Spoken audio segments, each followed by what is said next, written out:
Hi guys, it's Luton here. Now, for those of you who watch my channel regularly, or people that have been watching me for a long time, they'll know a phrase that I tend to use every now and then, which is that I'd rather have a good loss than a bad win.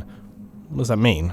Well, it means that I'd rather have a loss where our team had just a very enjoyable game, or we had a game where we tried our very, very best and it was quite a hard fought game, but we still didn't succeed in the end, than a game where, for example, we won, but didn't really deserve to win. You know, people screwed up way too much, including perhaps myself. We missed opportunities. Maybe we got both targets armed, but just through our own stupidity failed to defend them against the defenders.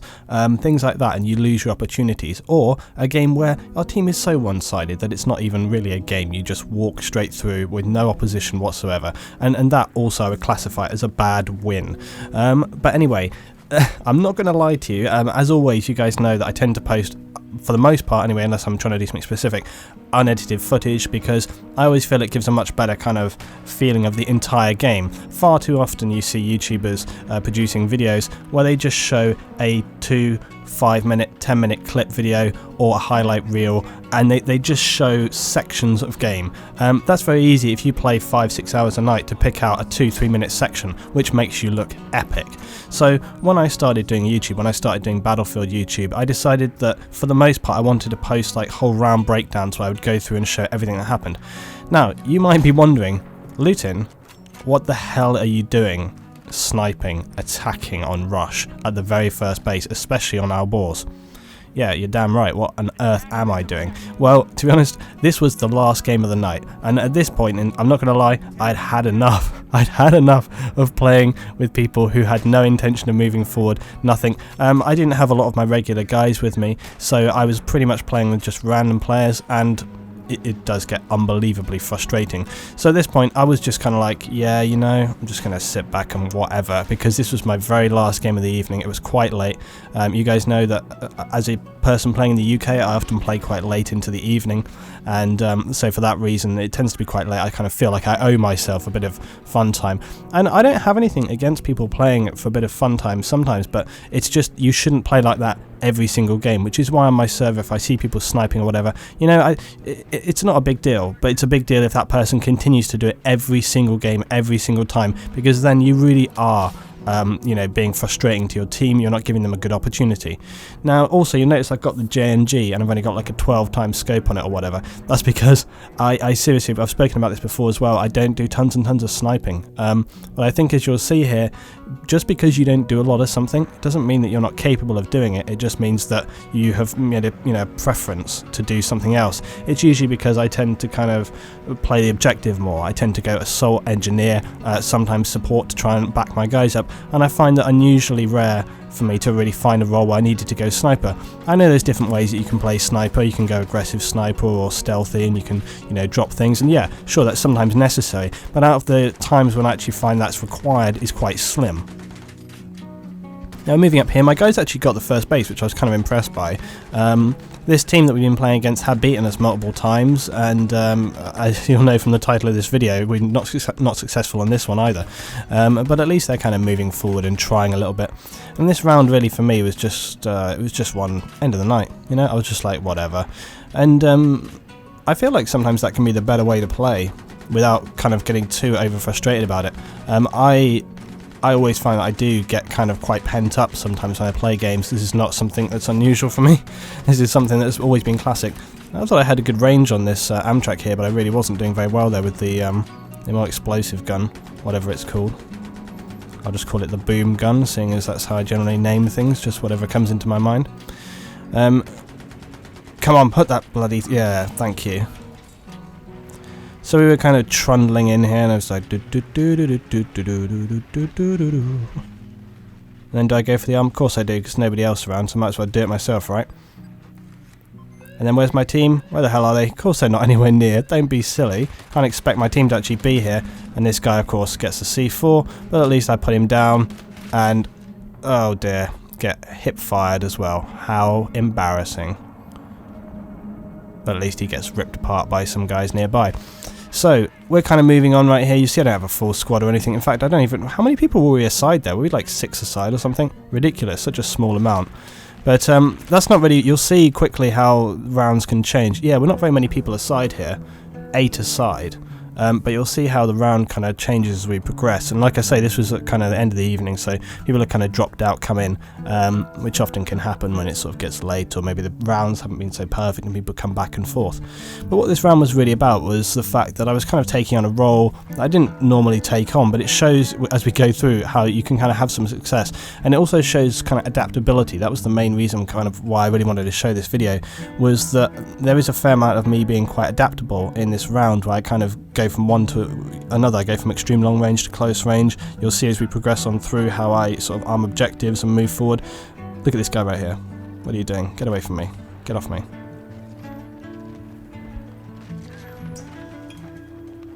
And we're taking generally quite a beating here. And like I say, you know, as much as I try to be supportive of people and I try to you know, really support and push my team, I often find that I get kind of late on and I just think, I've had enough of this, you know, I just can't handle it anymore. And everyone is always playing their own game, but there are times when you just really wonder. There's some of them very, very common things that really grind on me at the moment. The most common things that really grind on me are the speed of reaction. People are extremely poor at that in Battlefield. Reaction time, it is unbelievable.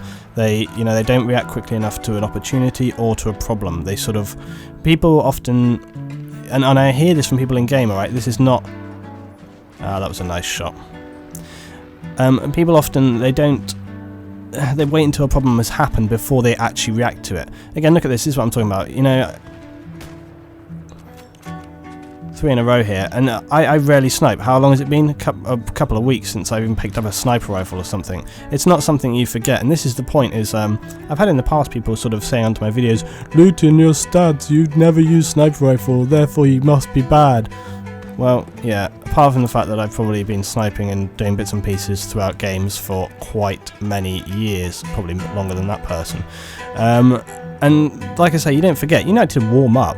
But that's pretty normal, you know, you always warm up. You have like a few rounds where you need to warm up into your class or whatever, or you need like sort of 5-10 minutes to kind of get used to the handling of whatever weapon it is you're using. But once you've got that, you're sort of back on par, you know, especially if you're a Battlefield player and you know how to kind of handle weapon drop and stuff like that.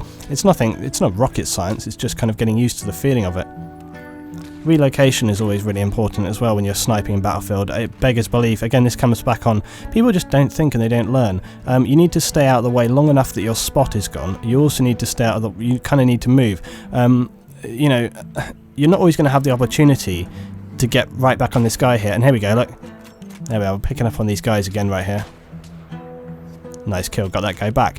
And this is the point, is if you can get onto a different angle on your target, because if you just move back and then you put your head right back where you were, do you honestly think that sniper's not going to be looking straight at you? Of course he will. And I can remember clearly there was a game of Aftermath on my channel that I posted, and I was actually commentating and saying, look, I cannot believe how stupid this guy is. I fired at him, clipped him, got a hit marker, he moved behind like a wall, and then he just started peeking his head back out, as if I wouldn't still be watching the same position. And of course, I headshotted him.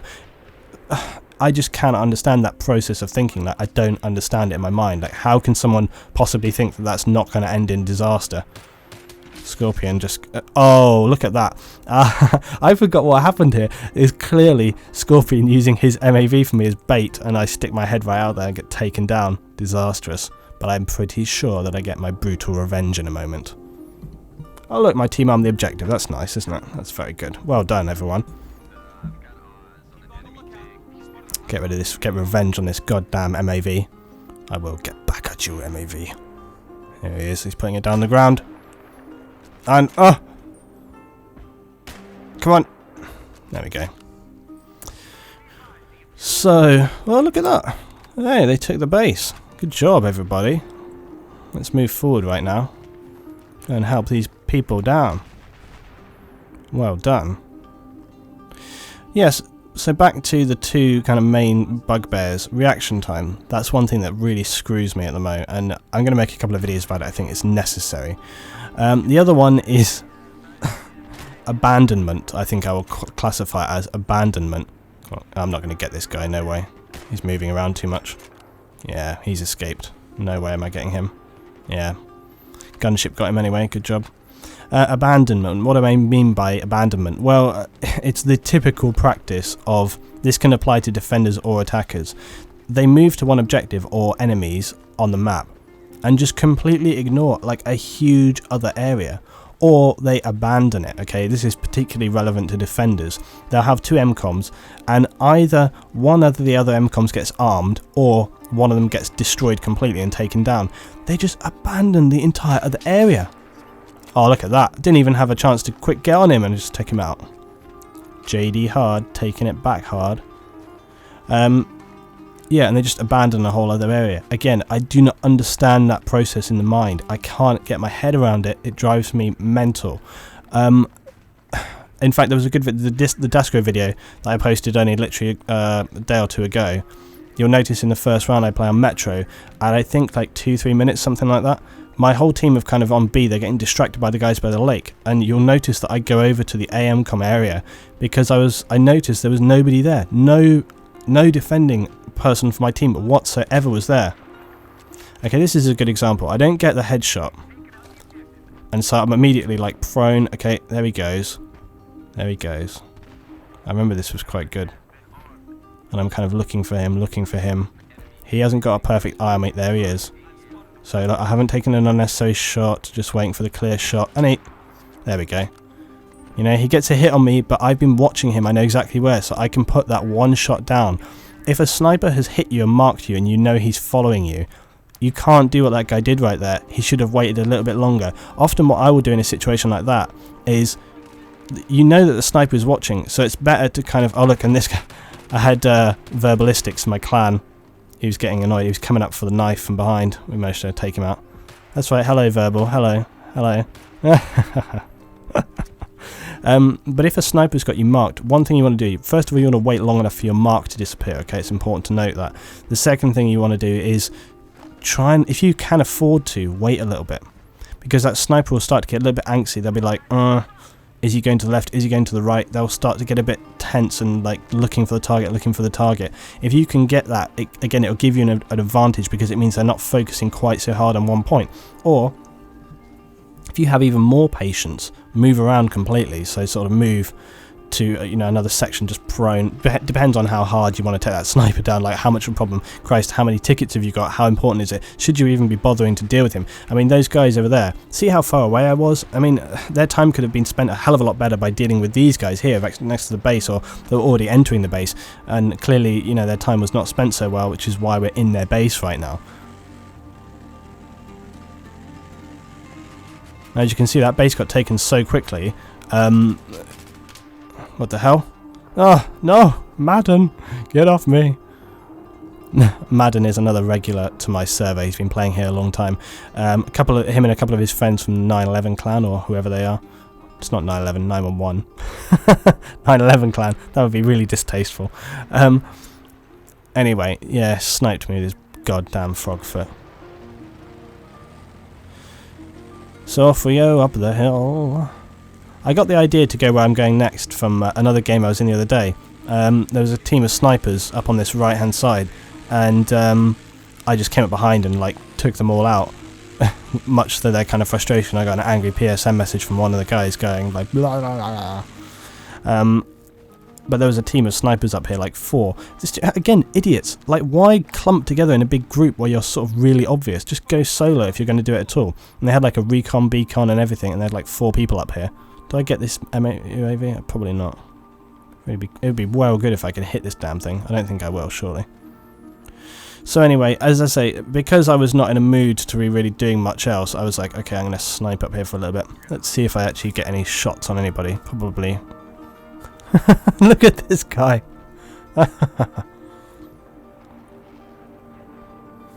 This guy is clearly up for, excellent first-class defense.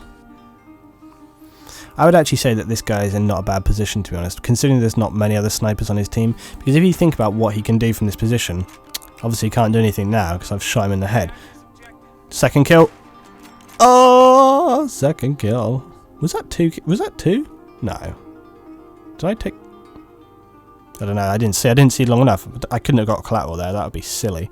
Anyway, from where he was actually up on that hill, it'd be quite good position to be in, because he could fire down on people approaching up the hill. This guy's trying to get a revenge kill back on me. Look, oh, I'm getting fired on by whatever on that hill over there. They've marked me. They're clearly annoyed. Come on, Verbal, go down. Ah, damn you. So where he was, he could have defended the B or AM com, whatever it is, AM com, from that position, and he could have covered people coming back up the hill. So yeah, he was actually not in an appalling position, to be honest, but still, it was the AM com. Still, he didn't have a chance because he got shot in the head. Right, now you'll notice I changed up my class right now because I suddenly decided to, hang on, we need to actually do something right here. Two bloody tanks parked right on it, but they still allow the MCOM to get armed, so obviously not paying as much attention as they possibly could be. I think this kind of goes to show pretty much the whole of this round right here, and talking about defenders. One guy's going for the disarm.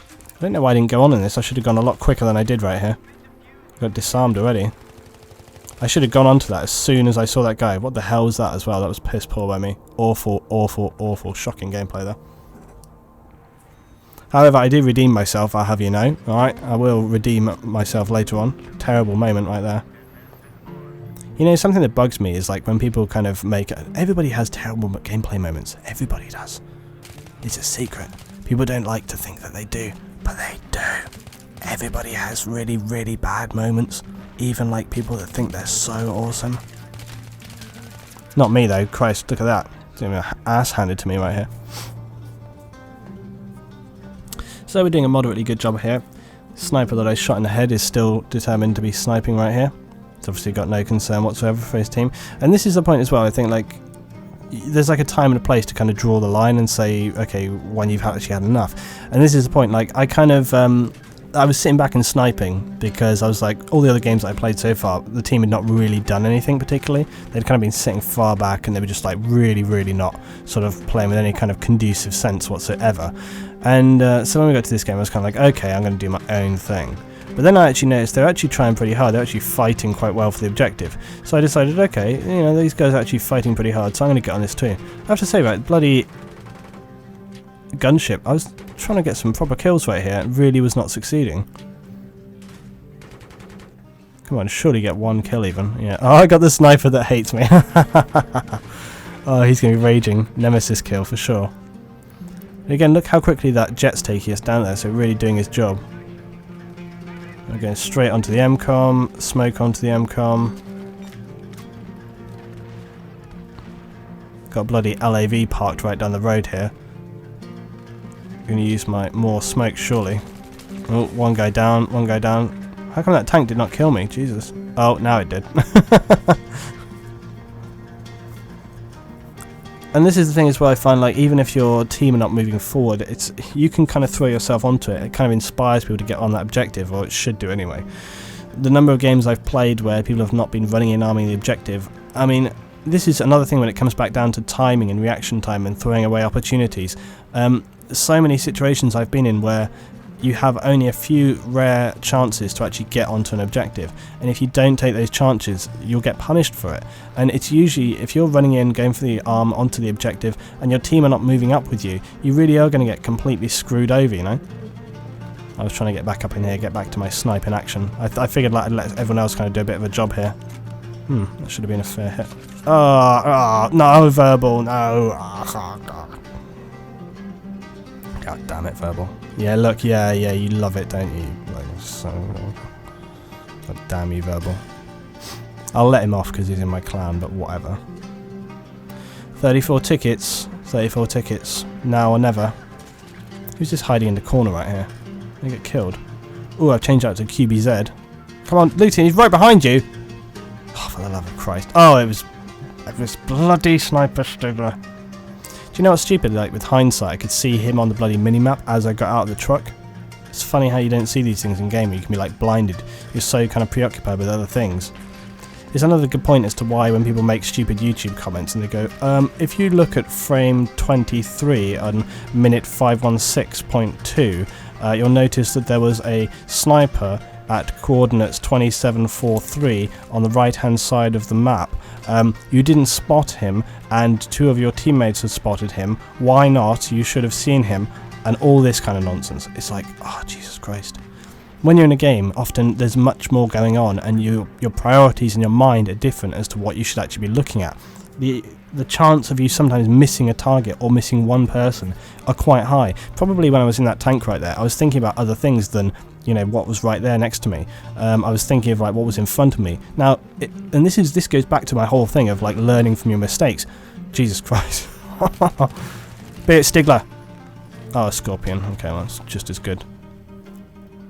Scorpion's another good play. Come on. Come on, yes. Handing it back. I think this is where I start my role of handing it out to the enemy. This does go back to my whole thing of learning from your mistakes and the fact that... Whoa, whoa, whoa! Ah, Jesus! I remember this in game. I was like, dude, what the hell are you doing? I drive in front of him, and instead of waiting for me to go past, he just drives straight into me and like crashes me out of the way. Bloody hell. Yeah, it comes back to my learning from your mistakes thing, and this is why, again, I enjoy discussing and posting loss rounds just as much as anything else. Up until this point there hasn't really been much to discuss in the way of actual team play, but this last base I'm going to break it down. Up until this point I've been kind of rambling and just talking about individual points, but yeah, learning from my mistakes. So for example, alright, that moment there where I got killed and obviously I should have checked my minimap, okay, it just makes me think, alright, I need to be a little bit more aware of these things. Now again, there's every opportunity that and every chance that another time I probably would make the same mistake again, but just to try and keep it in the back of your mind. Now look at this, driven up to the base. There's a couple of key things to note about this last base, right? First of all, the defenders should have pulled back a lot quicker, alright? Because even though they've got some people up here, now listen, I can hear them placing stuff. This is another thing, listen to what's kind of going on around you. I know there's a couple of guys in here, so I'm ready for them. 1, 2, 3, and the MAV. No, it's just 2 and the MAV. Get the arm. Where the hell is my team? I've got 1 tank and 1 blueberry in the base. Where the hell is everybody else? I've got 1 guy on A as well. They're going for the A. Now, really key things. Remember what I was saying about missed opportunities, alright? This is another great thing. Look and be aware of this if you're actually a defender. They can watch you coming up the stairs. I mark him. I know when he's coming around the corner. Down he goes. Alright, he's got no chance. I can totally see that he's coming here. And just as one person, right? Just as one person dies, one person, I soloed that base against 4 or 5 people, alright? I didn't need to support my team. Even though I managed to solo that base, where the hell is my team? Where are they? I'm up here on my own, I've armed both objectives, I've cleared out this base, I've got multiple people coming for me here. I've got 2, 3, 4 guys all over me, I'm totally on my own, and the blue guys only arrived right here. Why the hell, what's taking them so long to get up here? This is what comes back to what I was talking. Look, even now you can see the tank is like parked down the road. It's barely moving up here. They're taking so long to get up here. That's what's causing us the problem. We've got like 2, 3, 4 guys in the base, a couple of things on the Amtrak coming up the hill. This is what it talks about with missed opportunity. Now, I've been sitting back for ages on this base, not really trying. Whoa, that tank was on full speed. I'd been sitting back, not really trying. And the main reason is that often when I sit back, it's because I feel like I want people to kind of see what will happen if they don't react to a situation or whatever. Or I just feel like, you know, I'm expending a huge amount of effort here, and I will do that for the majority of the times that I play. But sometimes I just kind of am like, seriously, you know, not feeling it. And I changed up because this situation, I really felt like, hey, my team is actually taking them bases here, so I'm going to like put full effort into this last base, try and actually take this one down. People might say, okay, well, you're an armoured kill. This is piss easy for the attacking team. I don't necessarily agree now. I think that the defenders have just as much opportunity. As I have demonstrated on multiple videos, it's extremely easy. This base right here is one of the easiest bases to defend in Battlefield. It really is. You've got ultimate choke point bottlenecks and extremely long distance from the attacking spawn. And yet I've managed to flank again solo. Look at this. I've got my teammate with me, but we've managed to get in here to the base completely. Where the hell is my team? What is so difficult for them right here? Why are they all going the same way? Why are they all going through the same choke point? I don't get that. Have they got something wrong in their head? Like, do they not see how that is a terrible, terrible plan? Look, I've armed the bloody MCOM. I'm defending it. 1, 2, 3 people. The last guy on here, 4, 5. I can't do it. Where's my support? Where is my support? It's crying. It's a crying shame. Look at this. They're all over it. Now this is what I'm talking about, missed opportunities. Look how many enemy. Oh, here's the team. Oh wait, now they arrive. Okay, great. And they arrive just as the entire enemy team are there, so they can be slaughtered by them. Epic. Now, you might think that I'm being a little bit unfairly harsh on the team. I'm not. okay? A couple of reasons, right? One, they're all going the same way through a bottleneck. Are you kidding me? They're all just going through that narrow point where the enemy are. Why don't... Look! Me and my team right here, we've almost walked into the bloody base. Why didn't they come out there? If the blue guys in my team, right, had come from 2 different directions at the same time that me and my squad mates were kind of coming around the back right here, we would have been able to have a kind of 3-pronged attack, which means that there would have been a very high likelihood we've been able to defend A. They could have... I mean, the defenders were so obsessed with defending A and disarming it, they had their whole team there. Now, if the blue guys in my team had simply come up around the side, they would have been able to perhaps mount up into the radar station that's right next to us, okay? The radar tower. They'd have been able to shoot down on towards A in that area. They'd have been able to help us keep it clear. They'd have been able to perhaps respawn a little bit quicker, so we'd have been keeping some people in base. But instead of that, what they did was they all came through a very tight, narrow bottleneck. They took, even though there was no enemy support, look, even now, can you see where they are on the map? They're still going the same way, and they're still taking a super long time. And this was the kind of evening that I'd had. This was the kind of evening of these games, and this was why at the beginning of this game, to kind of reverse it back now, was why I kind of ended up sniping and sitting back and going like la la la la la la la la la la, because I've been playing these games like this where I kind of go in, take out 3-4 guys, arm the objective, defend it against another couple of people, and then I turn around and my team is still kind of, you know, 2/3 back in the base. Those kind of things, after you play 6, 7, 8 rounds of those kind of games in a row, can start to kind of mentally tire you a little bit. You get a little bit worn down and you think, you know, I'm just going to have a round where I chill out, I'm just going to sit back, pick some targets, and then I'm going to get off of here. Here we go, Madden thrashing me into the ground yet again. Cheers for that, Madden. So we're coming up to the end here, guys. Hope this has been a barrel roll as well. Cheers for that. Okay, so this has been this round today, guys. Bit of a random sort of ramble as always, but let me know what you think about it. Do you agree with me? Do you back me up? Do you think that I was being hugely, harshly unfair to the team? What do you do in these kind of situations? You know, if you feel like you kind of look at people, gauge your team, and then decide how you want to play based on that, or do you always play one way? Or, you know, as I say, if you find that things are kind of taking a downturn, you go, yeah, do you know, I'll take a bit of a back seat for these next games. Let me know. Always interested to hear what you guys got to say, so please drop a comment. And if you've enjoyed the video, maybe drop me a like as well, always helps out. And thank you very much for watching. See you next time for some more Battlefield breakdowns. As always, if you've got any map requests or whatever as well, stick that on the end. Thanks so much, guys. See you next time.